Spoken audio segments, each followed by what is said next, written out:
ठंडा पानी कभी न पिए, भोजन के 1.5 घंटे के बाद पानी पिए। अभी चौथा सूत्र आज कि पानी हमेशा घूट-घूट पिए, ठंडा पानी कभी न पिए, भोजन के 1.5 घंटे के बाद पानी पिए। अभी चौथा सूत्र, आज का आखिरी सूत्र। बागवती जी कहते हैं कि सुबह का जीवन आपका जब शुरू होता है, दिन का जीवन आपका शुरू होता है, माने आप जब सोकर उठते हैं तभी से आपका दिन शुरू होता है, तो दिन की शुरुआत में सबसे पहले पानी पिए। दिन की शुरुआत में सबसे पहले पानी पिए, माने सुबह उठते ही पानी पिए, ये है मतलब कहने का। दिन की शुरुआत में सबसे पहले पानी पिए, माने सुबह उठते ही पानी पिए। आयुर्वेद के विभिन्न चिकित्सकों ने और वैद्यों ने इसको कहा ऊषा पान करें। ऊषा पान माने सुबह उठते ही पानी पीना, सबसे पहले पानी पीना, दांत धोए बिना पानी पीना, मुंह धोए बिना पानी पीना, कुल्ला किए बिना पानी पीना। अगर आप सुबह उठते ही बिना मुंह धोए पानी नहीं पी सकते तो रात को कुल्ला करके सोइए, दांत साफ करके सोइए, दंत मंजन करके सोइए, दातुन करके सोइए, उठते ही पानी पीजिए। क्यों? कारण पूछिए। कारण उसका यह है कि रात भर जब आप सो रहे थे तो शरीर की सारी क्रियाएं तो शिथिल हो जाती हैं, लेकिन ये लार बनने की क्रिया ज्यादा शिथिल नहीं होती, ये चालू रहती है। तो रात भर आपने लार बनाई है, मुंह में जगह जगह जमा है, वो अंदर जाना बहुत जरूरी है क्योंकि वो बेशकीमती है। भागवत जी कहते हैं कि ब्रह्म मुहूर्त की जो लार होती है वो बाकी 24 घंटों में सबसे ज्यादा कीमती है। तो सुबह सुबह जो लार बन रही है ये अंदर जानी ही चाहिए, इसलिए बिना कुल्ला किए पानी पीने का नियम है, इसी को ऊषापान कहा जाता है। तो सुबह उठते ही पानी पिए। कितना पिए जी? तो उन्होंने 1 से 1.25 लीटर का कैलकुलेशन दिया वयस्कों के लिए, वयस्क माने 18 से 60 साल, 1 से 1.25 लीटर, और 18 से नीचे वाले जो लोग हैं उनके लिए 0.25 लीटर माने 750 ग्राम, और 60 के ऊपर वालों के लिए भी 750 ग्राम, 750 ग्राम, 750 ग्राम माने कम से कम 2 गिलास। बुजुर्गों के लिए 2 गिलास, बच्चों के लिए, और 3 गिलास आपके उम्र के लोगों के लिए। कम से कम इतना पानी पिए। पीने का तरीका मैंने बता दिया, वो घूट घूट सिप सिप करके ही पीना है, मुंह में घुमा घुमा के पानी पीना है। भागवती जी ने ये जो कहा ना सुबह की लार बहुत कीमती होती है, मैंने इस पर थोड़े कुछ एक्सपेरिमेंट किए पिछले एक आध साल।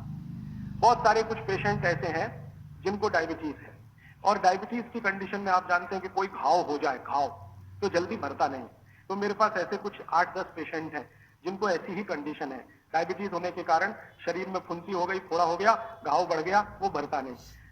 मैंने उनको दवाएं बंद किया होम्योपैथी का। फिर मैंने कहा भैया, भागवती जी ने कहा कि सुबह की लार बहुत कीमती है, तुम ऐसा करो सुबह उठते ही जो लार है ना उसको लगाओ तुम्हारे घाव पे, और आप देखेंगे चमत्कार। 15 से 20 दिन में घाव भरना शुरू, 3 महीने में बिल्कुल बराबर। एक तो मेरे पास गैंग्रीन का पेशेंट है, गैंग्रीन हुआ, डॉक्टर कहता था पैर काटना ही पड़ेगा इसका, कुछ होता नहीं अभी। और कोई, उसने बेचारे ने साल भर लार लगा लगा के ही अपना ठीक कर लिया। तब मेरे समझ में आया कि जानवर हमसे ज्यादा होशियार, चोट लगते ही वो चाटना शुरू कर देते। फिर मैंने एक और एक्सपेरिमेंट किया। मेरे पास कुछ छोटे बच्चे हैं जिनको चश्मे हैं आंखों पर। अब उनके माँ बाप बहुत परेशान है कि ये चश्मा कैसे उतरे, मोटे मोटे चश्मे हैं छोटे बच्चों। तो मैंने उनको भी सिखा दिया, देखो सवेरे सवेरे सोकर उठो और मुंह का थूक आंख में लगाओ काजल की तरह से। तो बच्चों ने चालू कर दिया। बच्चे बहुत भोले होते हैं, सीधे होते हैं, कोई भी बात अगर समझ में आए तो करते। अब आपको हैरानी होगी कि चश्मे उतर गए, सिर्फ ये लार लगा है। आप भी करके देख लीजिए जिनको भी चश्मे। बस अंतर इतना है कि बच्चों को जल्दी उतरे, आपको थोड़ा देर में उतरेंगे लेकिन उतर जाएंगे। उम्र ज्यादा बढ़ेगी तो थोड़ा दिन करना पड़ेगा, कम उम्र में बहुत जल्दी उतर जाए। आंखों की रोशनी बढ़ानी है तो मुंह की लार सुबह सुबह की आंखों में लगाइए काजल की तरह से। और एक बताता हूं, एक बीमारी आती है जिसको हम कहते हैं कंजक्टिवाइटिस, आंखों की बीमारी है।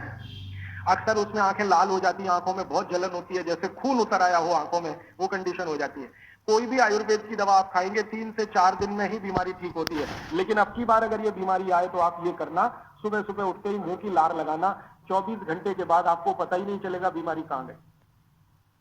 24 घंटे में ठीक होता है कंजक्टिवाइटिस। अगर बच्चों में बचपन से आंखों के ऐसे कोई रोग हैं, जैसे मेरे पास एक छोटा बच्चा है 8 साल का है, उसका मैं ट्रीटमेंट कर रहा हूं, उसकी आंखें टेढ़ी हैं, वो देखता कहीं है और दिखता कहीं है, उसको ऐसा है। अब उसके माता पिता गरीब हैं और वो ऑपरेशन का खर्चा नहीं उठा सकते। उस बच्चे पर मैं यही एक्सपेरिमेंट कर रहा हूं। लगभग मुझे 4-4.5 महीना हो गया है, और उसका टेढ़ापन, जिसको हम लोग हिंदी में कहते हैं भेंगापन, उसका भेंगापन लगातार कम हो रहा है और आंखों की पुतलियां बिल्कुल बीच में सेट हो रही। तब मुझे थोड़ी जिज्ञासा हुई और मैंने एक बहुत बड़े वैज्ञानिक को पूछा दिल्ली में कि ये लार में क्या है, एक्चुअली इसका एक्टिव इंग्रेडिएंट क्या है। तो उन्होंने कहा भैया जितने एक्टिव इंग्रेडिएंट मिट्टी में है वो सब लार में है।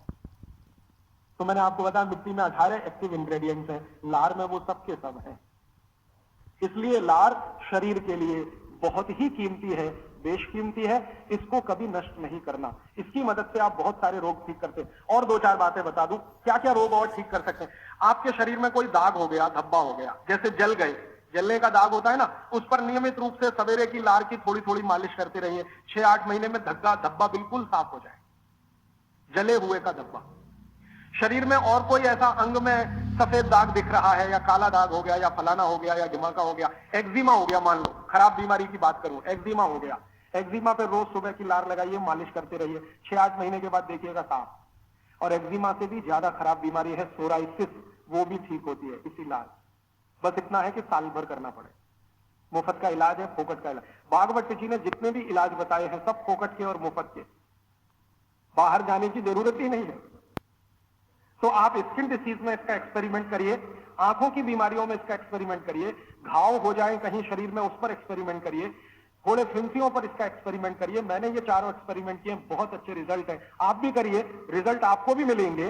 बस इतना ही है कि आप दूसरों को भी बताते जाइए। तो आपने अपना दुख तो कम कर लिया, आप दूसरों का भी कम कराइए ना, तभी मोक्ष जाएंगे। तो मैंने आज आपको 4 सूत्र बताए, उनको फिर से रिपीट करता हूं। सूत्र बताना, ये 4 रिपीट करके खत्म, फिर प्रश्न।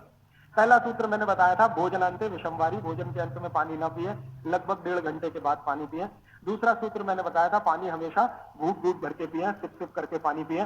तीसरा सूत्र बताया था कि ठंडा पानी कभी ना पिए, हमेशा गुनगुना पानी पिए। और चौथा सूत्र बताया था कि आप सवेरे उठते ही सबसे पहले पानी पिए।